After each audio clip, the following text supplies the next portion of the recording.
LRT Jabodetabek yang kemarin sempat mogok saat menuju stasiun Cawang, Jakarta Timur, akhirnya telah kembali beroperasi. Saat kejadian, jumlah penumpang LRT harus dievakuasi berjalan kaki di sepanjang rel LRT di ketinggian 12 meter dari permukaan tanah. LRT kenapa nih guys? LRT kenapa? Atau lagi ada study tour atau ada apa nih atau mogok, kita nggak tahu. Video beredar di media sosial para penumpang LRT Jabodebek berjalan kaki menyusuri rel kereta Sabtu pagi di kawasan Cawang, Jakarta Timur.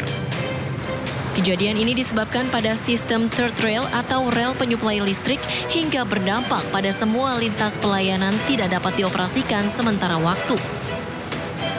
Masalah kelistrikan yang menjadi penyebab gangguan sejumlah perjalanan LRT. Keterangan ini didapat dari akun resmi media sosial LRT Jabodebek.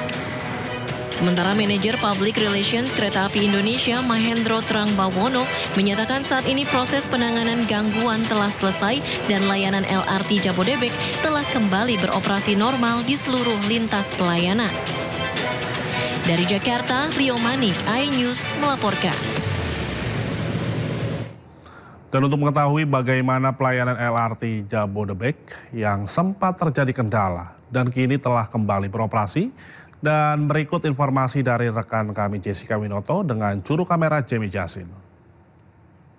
Ya baik pemirsa, untuk kondisi terkini operasional dari stasiun LRT, tepatnya di stasiun LRT Duku Atas Jakarta Pusat saat ini sudah kembali normal, yang mana informasinya pada hari Sabtu yang lalu, tepatnya pada tanggal 25 Oktober 2025 sempat terjadi kendala teknis, yaitu informasinya adanya kendala teknis aliran listrik. Yang mana pemirsa dapat melihat bahwa di belakang saya ini sudah ada banyak sekali penumpang yang baru saja sampai di stasiun LRT Duku Atas ini dan langsung melanjutkan aktivitas kembali. Karena memang informasinya bahwa kejadian pada tanggal 25 Oktober yang lalu ini merupakan kejadian paling pertama terkait kendala aliran teknis yang menyebabkan 4 hingga sampai 5 kereta terdampak dan mengharuskan setidaknya sebanyak 655 penumpang harus turun dievakuasi melalui samping rel kereta LRT ini. Lalu ada pun juga informasi kami dapatkan bahwa informasinya ini menjadi salah satu tanda untuk dievaluasi ke depannya agar tidak terjadi hal yang sama, karena memang untuk dari evakuasi kemarin dilakukan sebanyak 655 penumpang ini melalui jalur samping rel kereta ini cukup berbahaya karena memang jarak jauh dari jalan evakuasi dari kereta menuju stasiun ini sangat jauh. Dan adapun himbauan yang kami dapat kami sampaikan bahwa untuk bagi para penumpang yang menggunakan dari LRT ini dapat memperhatikan barang bawaan Anda sehingga bila mana nantinya terjadi hal-hal yang tidak diinginkan dapat langsung mengevakuasi diri Anda. Dari Jakarta, Jessica Winoto, Jamie Jasin, Muhammad Zulkarnain, iNews melaporkan. Kita ke informasi lainnya pemirsa, seorang pria ditemukan tewas membusuk di rumahnya yang penuh tumpukan sampah di Pati, Jawa Tengah. Diduga korban meninggal sejak 4 hari lalu sebelum akhirnya ditemukan.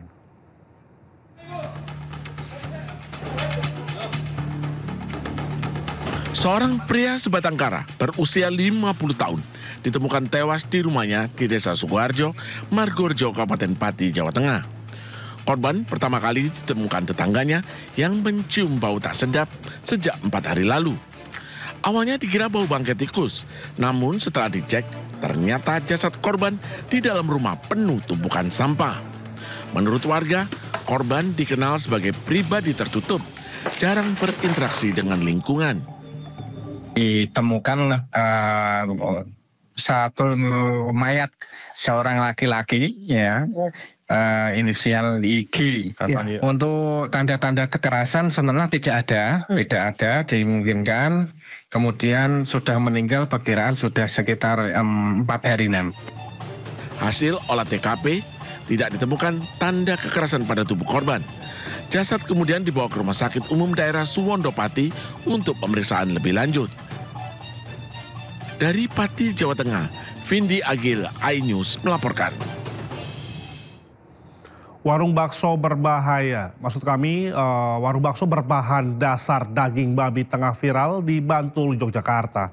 Kehebohan mencuat usai pemilik tidak mau memasang pemberitahuan tentang menu non halal di spanduk warungnya.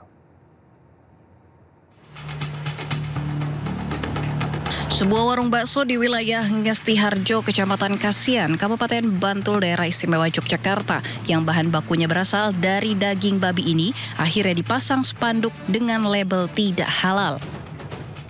Tulisan bakso babi yang dipasang oleh Muspika dan Ormas Islam sebagai upaya agar umat muslim tidak tertipu dengan bakso yang dijual.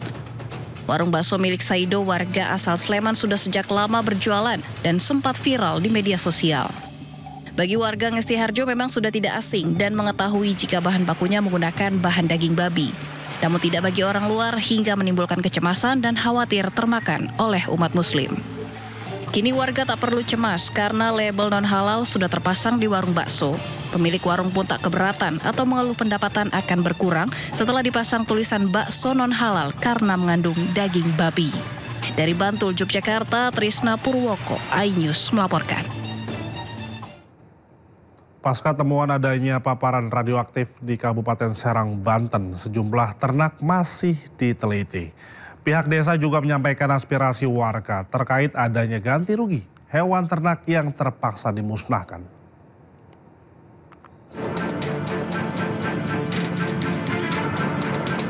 Situasi di Desa Sukatani, Kecamatan Cikande, Kabupaten Serang masih dalam pengawasan ketat pasca temuan paparan radioaktif di lingkungan warga. Sejumlah ternak warga yang berada di zona merah sudah diperiksa. Sebagian lagi dibawa ke laboratorium untuk uji sampel. Hingga kini belum ada keputusan untuk pemusnahan ternak. Seluruh proses masih menunggu hasil pemeriksaan resmi dari tim teknis BRIN dan Bapeten serta arahan dari pemerintah Kabupaten Serang. Ternak liar seperti kucing, anjing itu tidak masalah. Kalau ternak yang diternak untuk menghasilkan uang bagi warga itu mungkin mereka akan meminta ganti rugi, Pak. Tapi yang Bapak tahu selama ini di lapangan seperti apa, Pak?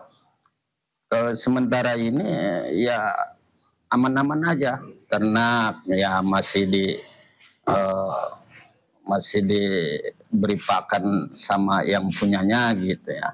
Ada sebagian yang dibawa gitu ternak. Terkait ternak produktif milik warga, pihak desa sudah menyampaikan aspirasi adanya ganti rugi jika terbukti terkontaminasi dan tidak lagi bisa dimanfaatkan. Warga juga diimbau untuk tidak mengkonsumsi atau menjual hasil ternak sebelum ada hasil resmi dari pemeriksaan laboratorium. Dari Serang, Banten, Mahesa Apriandi, iNews melaporkan. Wakil Gubernur Banten Dimyati Natakusumah menyegel lokasi tambang pasir yang berada di Kecamatan Cibadak, Lebak, Banten. Penyegelan dilakukan setelah banyaknya keluhan masyarakat terkait aktivitas tambang pasir yang membuat jalan rusak dan membahayakan para pengendara.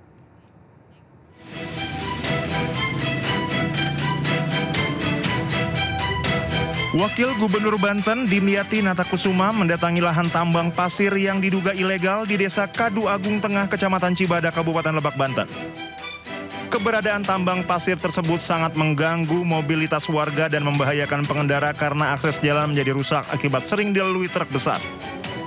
Selain merusak akses jalan, keberadaan tambang tersebut juga menimbulkan kemacetan di arah pintu tol Serang Panimbang akibat parkir liar truk pengangkut pasir di sekitar lahan tambang yang hanya berjarak 150 meter di tepi jalan.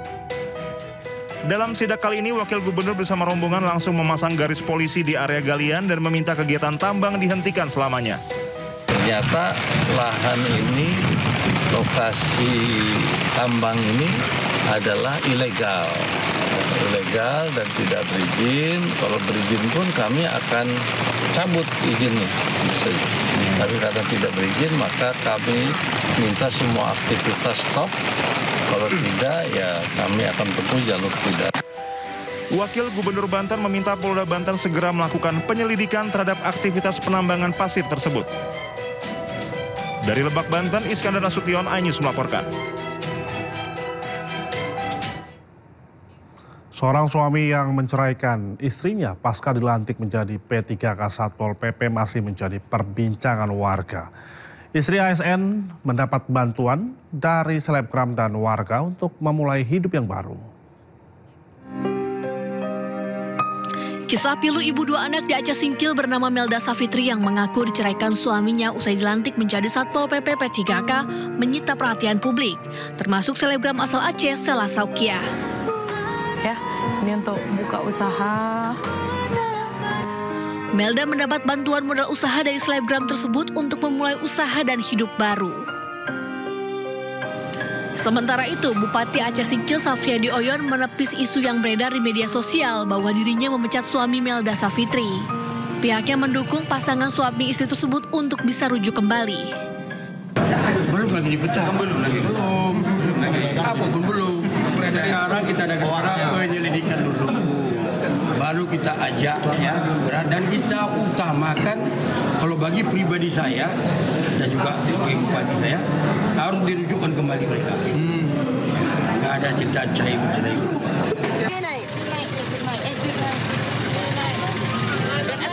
Sebelumnya, video seorang perempuan yang menangis dan membawa dua anaknya menaiki minibus yang diduga hendak pulang ke rumah orang tuanya di Aceh Singkil viral di media sosial. Dalam postingannya, wanita itu mengaku diceraikan setelah sang suami dinyatakan lulus pegawai pemerintah dengan perjanjian kerja di lingkup Pemkab Aceh Singkil. Pemkab Singkil juga menjelaskan ke depannya pihaknya akan memanggil kedua belah pihak untuk dimintai keterangan. Dari Aceh Singkil, Supraman Mute, iNews melaporkan. Ya pemirsa, Gubernur Jakarta Pramono Anung menegaskan tidak segan-segan memberikan sanksi pemecatan kepada ASN yang hobi memamerkan gaya hidup atau flexing terutama di media sosial. Pramono menilai flexing tidak sesuai dengan nilai-nilai kesederhanaan sebagai pelayan masyarakat.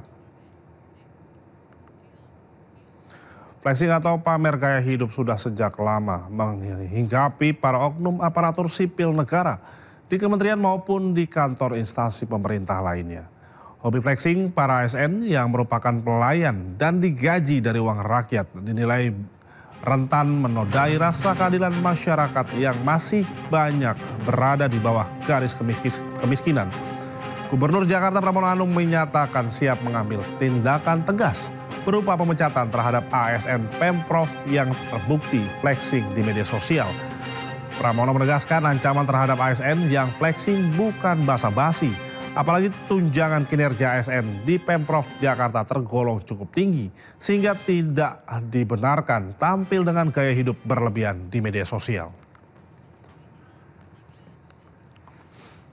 Kalau ASN di Jakarta males-malesan, apalagi flexing, ada kemarin yang flexing di kelurahan, saya nggak tahu lurah mana, saya lupa.